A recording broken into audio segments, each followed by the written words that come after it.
Hi everyone, welcome to the Prominent Academy. बच्चे, मेरा नाम है ममता और आज हम करेंगे कंजंक्शन। इनके रूल समझेंगे, जितनी भी इसकी टाइप है वो इसमें कवर करेंगे, विद एग्जांपल समझते चलेंगे। और मैं आपको एक चीज बता दूं बच्चे, मैं ऑनलाइन ऑफलाइन क्लासेस लगाती हूँ। मैं 1 to लेके +2 तक सारे सब्जेक्ट्स करवाती हूँ। इसके अलावा मैं जनरल नॉलेज की क्लासेस 7+ ईयर के बच्चा होना चाहिए उसको जनरल नॉलेज की क्लासेस करवाती हूँ बच्चे। इसके अलावा मैं वैदिक मैथ कराती हूँ। अगर आपको किसी टाइप की क्लासेस चाहिए तो आप इस नंबर पे कॉन्टेक्ट कर सकते हैं। अब आज बारी है कंजंक्शंस की।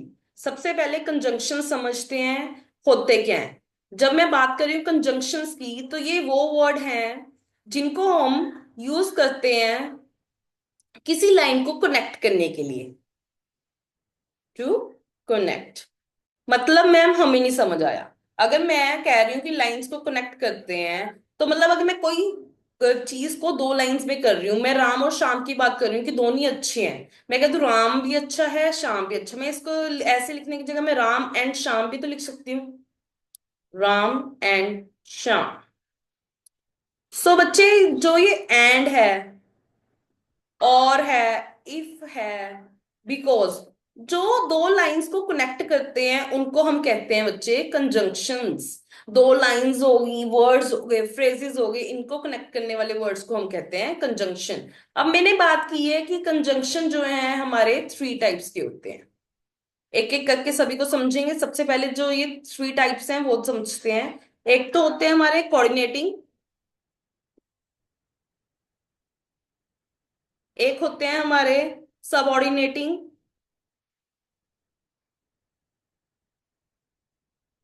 और लास्ट होते हैं हमारे कोरिलेटिंग।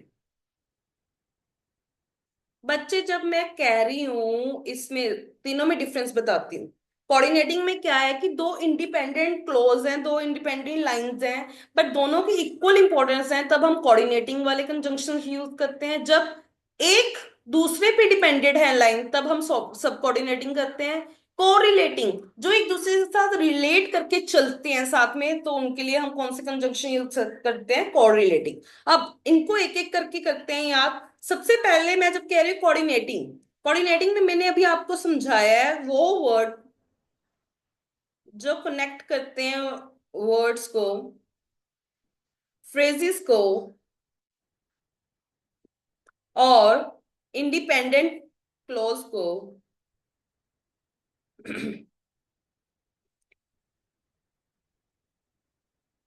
जिनकी इक्वल इंपॉर्टेंस है। Example, Ram and Shyam are friends. तो बच्चे, यहाँ पे जो एंड लगा है वो क्या है? कंजंक्शन। इन्होंने क्या किया? दो लाइंस को कनेक्ट कर दिया। जैसे कि एक एग्जांपल लेते हैं, जैसे she is beautiful, she is beautiful but lazy.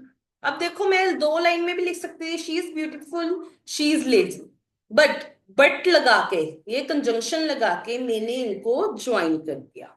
समझ आया? अब मैं आपको होगी कि मैम हम इतने सारे इसके कोऑर्डिनेटिंग के भी आप कह रहे हो, सब कोऑर्डिनेटिंग और कोरिलेटिंग, इतने सारे आप एक एक को याद कैसे करेंगे? अब बच्चे, कोऑर्डिनेटिंग का आपको एक ट्रिक बताती हूँ। कोऑर्डिनेटिंग कर रहे हैं हम सबसे पहले। कोऑर्डिनेटिंग को याद करने के लिए, कोऑर्डिनेटिंग जो कंजंक्शंस होते हैं, इनके लिए ट्रिक याद करो। ट्रिक है फैन बॉयज। है ये क्या ट्रिक हुई ma'am? F for for, A for and, N for nor, B for but, O for or, Y for yet, and S for so। मतलब जिनके बीच में ये लगेंगे बच्चे, वो हैं हमारे कोऑर्डिनेटिंग कंजंक्शंस। अब एक एक एग्जांपल लेते हैं मैं इनमें से सभी की। जैसे पहले फोर वाला एक सेंटेंस लेते हैं। जैसे कि मैं कह दूं, he didn't go, he didn't go for he was ill। वो इसलिए नहीं गया क्योंकि वो बीमार था। आगे, जैसे अब मैं नेक्स्ट बना रही हूं एंड का। I like I like T and coffee. समझ आ रहा है बच्चे? तो अगर आपको मैं आइए इस, अब आपको इसका ट्रिक का फायदा क्या है? जैसे अब मैं पूछ लूं कि जो ये मैं कंजंक्शन करवा रही हूँ, आपको किस टाइप, ये जो मैं आप कंजंक्शन लगा रहे हो, ये किस में आता है? कोऑर्डिनेटिंग में आता है कि सब ऑर्डिनेटिंग में आता है, कोरिलेटिंग में? तो आपको यहाँ से पता लग जाएगा। फैन बॉय से याद रखो कि जिनके बीच में ये आते हैं वो सारे कोऑर्डिनेटिंग के बीच में आते हैं। ठीक है बच्चे? फोर से भी हो गया, एंड से भी हो गया। अब बनाते हैं एक नॉर से। She does not eat meat,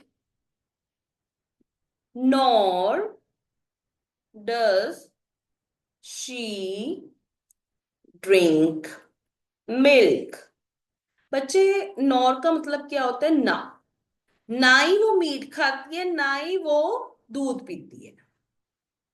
आगे बट। बट से क्या बनाएंगे? आई wanted to play but, यहाँ पे नॉर और यहाँ पे बट। बट क्या? It's rain. मैं खेलना चाहती थी बट बारिश हो रही थी। अब आगे है और का कैसे बनाएंगे? और होता है या तो ये या तो ये। तो डू यू लाइक टी और कॉफी? तो और नेक्स्ट गेट का मैं यहां पे लिख देती हूं। He is rich yet he is humble. वो इतना अमीर होने के बाद भी बहुत ज्यादा हम्बल है। आगे सो के लिए I was tired so I slept earlier. मैं थका हुआ था तो मैं जल्दी सो गया। समझ आया बच्चे? ये थे कोऑर्डिनेटिंग कंजंक्शंस। इससे ज्यादा आपको कुछ भी करने की जरूरत नहीं है, आपको बस ये ट्रिक पता होनी चाहिए। ये ट्रिक पता है तो कोई आपसे पूछ ले कि जो आपको सेंटेंस लिखा है उसमें से कौन सा ये कोऑर्डिनेटिंग है कि सब कोऑर्डिनेटिंग कोरिलेटिंग, वो आपको अब ये तो पता लगे कोऑर्डिनेटिंग कौन से है। नेक्स्ट अब टॉपिक चलते हैं आगे, सब कोऑर्डिनेटिंग। सब कोऑर्डिनेटिंग में बेसिकली बच्चे ये डिपेंडेंट क्लॉज है, यहाँ पे मैं लिख देती हूँ आपके लिए। सब coordinating conjunctions.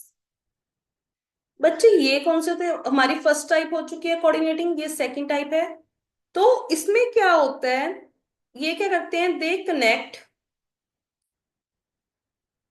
A dependent clause. जो एक डिपेंडेंट क्लॉज है उसको कनेक्ट करते हैं किसके साथ? To an independent clause. Ma'am हमें नहीं समझ आया ये आपने क्या वर्डिंग लिखी है। बच्चे, अगर मैं बात करूं मोस्टली जो हम किसी का रीजन बता रहे हैं, कोई रीजन वाली सिचुएशन है, रीजन के लिए हम क्या यूज करते हैं? बिकॉज यूज करते हैं, यस और नो? बिकॉज हो गया, या फिर हम कह देते हैं सिंस, या फिर हम एज, जिसमें हम किसी का रीजन बताते हैं तब सब कोऑर्डिनेटिंग आ जाते हैं। और इसके अलावा कंडीशंस लगा रही हूं मैं। अब घबराओ मत, एक बार समझो। इसके एग्जाम्पल भी दूंगी सभी की मैं। इफ लग गया, अनलेस लग गया, प्रोवाइडेड दैट लग गया, ये हो गया। इसके अलावा जब मैं टाइम की बात कर रही हूँ, टाइम में हम कैसे कहते होते हैं? When, while. अगर ये सारे लगे हैं तो मतलब ये सब कोऑर्डिनेटिंग की कैटेगरी के उसमें एक सेंटेंस में फ्रेम्ड हुए हुए हैं। आफ्टर हो गया, या फिर मैं अनटिल कह दूं, एज कह दूं, एज सुन एज, सॉरी। बच्चे इन सभी को याद करके रखना क्योंकि अगले आने वाली कुछ स्लाइड्स में हम प्रैक्टिस करेंगे इनको। तो तब आपको ये सारे यूज में आएंगे। पर्पस के लिए बात करूं, जैसे मैं कह दूं सो दैट, जहाँ पे भी सो दैट लगेगा मतलब वो सब कोऑर्डिनेटिंग सेंटेंस बनाया हुआ है, उसमें कंजंक्शन इसका यूज किया है, इन ऑर्डर लिखा हो, इन ऑर्डर दैट। और लास्ट में खो कंपैरिजन में जैसे मैं कह दूं देन लग गया हो किसी में, तो। और इसके अलावा कंट्रास्ट वगैरह में, कंट्रास्ट में कैसे, कंट्रास्ट में मैं बात करूं तो जैसे जिनके साथ लगाओ थो, ऑल दो, वेयर एज। तो बच्चे ये मतलब कि कोई किसी का रीजन बता दे तो वो सारे क्या होते हैं, सब कोऑर्डिनेटिंग। मैं हमें नहीं समझ आया, हमें तो एग्जाम्पल के साथ समझ आएगा। बच्चे अभी जो मैंने ये सारे आपको लिखवाए हैं, इन सभी की एक एक टाइप के एक एक क्वेश्चन में आपको मतलब एक एक एग्जाम्पल देती हूँ। जैसे कि टाइम के रिलेटेड मैंने आपको बताया क्या क्या लग सकता है, when, while, after, until, as soon as. मैं सपोज करो व्हेन का लगा देती हूँ। आई विल कॉल यू, कब, when I reach home, मैं आपको कॉल करूंगी जब मैं घर पहुंच गई। आई विल कॉल यू ये इंडिपेंडेंट है। अब कॉल कब होगा, जब मैं घर पहुंच गई, तो ये इस पे डिपेंडेंट, तो यहाँ पे क्या लग गया, when। समझ आया बच्चे? आगे रीजन के लिए, रीजन के लिए हमने क्या कहा था, क्या क्या लग सकता है, बिकॉज, सिंस या फिर एज। तो अब मैं बताती हूँ, he was late, he was late, क्यों, बिकॉज ऑफ ट्रैफिक। समझ आया? तो बच्चे यहाँ पे आ गया बिकॉज। नेक्स्ट, कंडीशन के लिए मैंने क्या बताया है, इफ अनलेस प्रोवाइडेड दैट। तो कंडीशन का भी देखते हैं एक एग्जांपल। अगर मैं कंडीशन की बात कर रही हूं, if it rains we will stay inside. अगर बारिश होगी तो हम अंदर रहेंगे, कंडीशन मतलब हम कहते हैं ना, अगर ऐसे होगा तो हम ऐसे करेंगे, तो वो बहुत सारे सॉरी सब कोऑर्डिनेटिंग में आते हैं। नेक्स्ट, कंट्रास्ट के लिए, जैसे कंट्रास्ट के लिए मैंने बताया आपको थो, ऑल दो, वेयर एज लगता है, तो कंट्रास्ट हो गया। जैसे मैं कह दूं ऑल दो he is poor,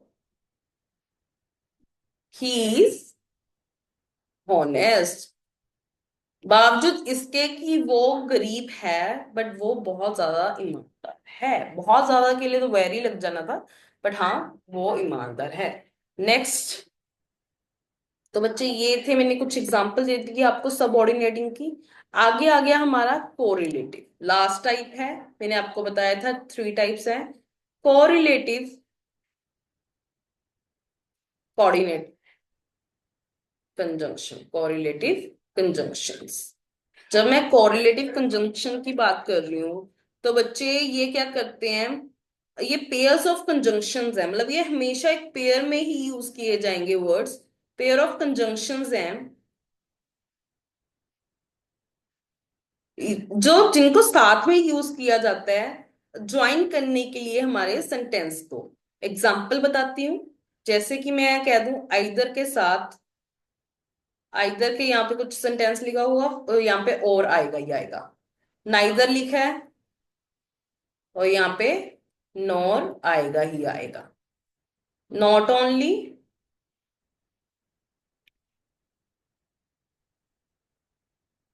but also, both, and, और वेदर, और। अब अगर आप कहोगे ना मैम हमारे लिए डिफिकल्ट है, मेरे को एक चीज बताओ। सबसे पहले कोऑर्डिनेटिंग के तो मैंने आपको बता ही दिया, इसका फैन वो ये सिर्फ जिनके बीच में ये वाले लगे होंगे सिर्फ आपने उनको याद करना है। मैं कहती हूँ चल सबऑर्डिनेटिंग वाले ज्यादा याद नहीं होते, बट कोरिलेटिव वाले तो हमें पता लग गया ना कि ये सिर्फ इस पेयर में होंगे और आपने सिर्फ मेनली सिर्फ ये पांच याद करने हैं। और ये दो साथ साथ में होंगे तो कोरिलेटिंग मतलब इसके अलावा जो मेरे को कोऑर्डिनेटिंग का भी पता लग गया, कोरिलेटिव का। इसके अलावा जो बच्चे वो सारे किस में आएंगे, सबऑर्डिनेटिंग में। समझ आई बच्चे? अब मैं अब एक एक एग्जांपल बताती हूँ। जैसे either you leave now or miss the bus। Either भी लगा है और भी लगा है। ये कौन सा हुआ, correlating. Next, neither John nor Ram attend the class। ना ही राम ना ही जॉन दोनों क्लास नहीं लगा रहे। Next, she is not only, तो neither, ये no, not only intelligent, वो सिर्फ इंटेलिजेंट नहीं है, but also creative. Got it? Not only but also. आगे बोथ का आएगा, both Riya and Rohan passed the exam। दोनों ने एग्जाम पास कर दिए बच्चे। समझ आया आपको? ये थे हमारे कोरिलेटिंग वर्ड्स। समझ आए इनको कैसे हम यूज करते हैं और कैसे कैसे किस चीज को हम अवॉइड करते हैं बेसिकली। अगर बच्चे, मैंने आपको स्टार्टिंग में बताया, देखो इतनी बड़ी लाइन है, she was tired, she was hungry. अब देखो मैंने दो लाइनें लगा दी यहाँ पे। देखो सिंगल भी मैं बना सकती हूँ। शी वॉज टायर्ड, वो थकी हुई है, एंड वो उसको भूख भी लगी है, तो मैं एंड हंग्री लगा के इसको एक सेंटेंस में कन्वर्ट कर देती हूँ। समझ आई बच्चे? अब आपको कुछ सेंटेंसेस यहाँ पे लिखती हूँ। जैसे कि मैं यहाँ पे लिख दूं आपके लिए, और मैं पूछ लूं कि ये कौन से टाइप का है। We will fail unless he worked works hard. बच्चे एक बार आप खुद करो जब तक मैं इनको लिख रही हूँ, फिर देखते हैं कि आपने और मैंने क्या सही किए हैं और जो हम सोच रहे हैं कि उस वे में बिल्कुल ठीक है ये। पहले तो ये फाइंड करो इनमें से कंजंक्शन कौन से हैं, फिर कौन सी टाइप के हैं वो बताने हैं। ठीक है, कमेंट सेक्शन में साथ साथ में आप आंसर लिख सकते हो। फिर चेक करना कि मैं अभी आपको आंसर भी बताने वाली हूँ कि क्या आपने भी वही आंसर बताया जो मैंने बताया। 5 दूंगी तो मेरे को बताना 5 आउट ऑफ कितने आए आपके, सॉरी 5 में से आपके कितने आए हैं। She was scared yet she smiled। I will wait until you return। Last one, she likes both coffee and tea। आप वीडियो को रोक सकते हैं, उसके बाद करके फिर दोबारा से चेक कर सकते हैं क्या आंसर है। चलो बच्चे करें चेक। सबसे पहले सिर्फ ये देखते हैं इनमें से कंजंक्शन वर्ड्स कौन से यूज किए हैं। जैसे इसमें अनलेस यूज किया है, इसमें आइदर और यूज किया हुआ है, इसमें येट यूज किया हुआ है, इसमें अनटिल यूज किया गया है, इसमें बोथ एंड यूज किया गया। अभी मैंने बताया था कोरिलेटिंग वाले में कभी भी वो इंडिविजुअली नहीं आते, जैसे पूरी लाइन में सिर्फ एक एक है वैसे नहीं आते, वो पेयर में आते हैं। तो ये दो दो हैं, तो मेरे को तो ये तो पता लग गया कि सेकंड और जो फिफ्थ है ये कौन से हो गए, को रिलेटिंग कंजंक्शंस। ठीक है, अब बाकी के बच्चे तो मैंने अभी आपको ट्रिक बताई थी कि कोऑर्डिनेटिंग के लिए हमने फैन बॉय की करनी होती है। तो फैन बॉयज के अकॉर्डिंग तो सिर्फ येट आ रहा है इसमें, इसके अलावा तो कुछ नहीं आ रहा। तो मतलब ये वाला कौन सा हो गया, कोऑर्डिनेटिंग। ठीक है बच्चे, ये दो अनटिल और अनलेस वाले, तो ये दोनों कौन से हो गए, ये हो गए सब ऑर्डिनेटिंग। समझ आया बच्चे? हो गया इजी अब आपके लिए। तो ये थी आज की हमारी एक्सरसाइज। अगर आपको कोई भी डाउट हो, आप मेरे को कमेंट सेक्शन में भी बता सकते हो। और इसकी प्रैक्टिस सेशन आपने जरूर परफॉर्म करना है, जो कि अब आपको सीरीज में मिल जाएगा, इसकी प्लेलिस्ट मिल जाएगी आपको। आपने प्लेलिस्ट फाइंड करनी है जिसमें मैंने लिखा होगा कंजंक्शंस। वहां पे आपको इसके ये रूल्स और सारी जो भी मैं प्रैक्टिस करवाऊंगी वो सारी उसमें आपको एक बार में मिल जाएगी, जो आपने साथ साथ में प्रैक्टिस करनी है, तभी आप इसमें एक्सपर्ट हो पाओगे। Bye bye, stay tuned.